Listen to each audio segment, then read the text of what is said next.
Sir என் கதையை சொல்கிறதுக்கு ஒரு நிமிஷம் கொடுங்க சார் ப்ளீஸ். ஒரு நிமிஷம்.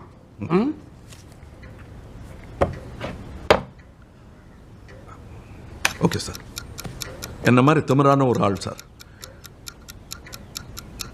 நாளைக்குங்கிறது ஃப்யூச்சரில் எங்கேயோ தூரத்தில் இருக்குன்னு நினைக்கிறேன். திடீர்னு எல்லாத்தையும் புரட்டி போடுற மாதிரி ஒரு நியூஸ் வருது சார். வெல் ஆக்சுவலி 2 நியூஸ் வருது சார்.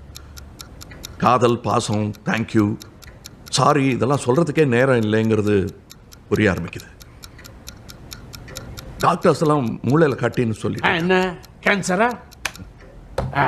போடா போடா, ஏதோ புதுசாக சொல்ல புரியாதுன்னு பார்த்தா தமிழ் சினிமாவில் நைய புடச்ச கதை. என் முதல் படமே அதுதான். நீயே 3-4 படம் பண்ணியிருக்க. கதைன்னு இருந்தால் காரிய காரணமெல்லாம் இருக்க வேண்டாமா? சார் அது கதை இல்லை சார், இதான் காரணமே. இது கதை இனிமே தான் தேடி பிடிக்கணும்.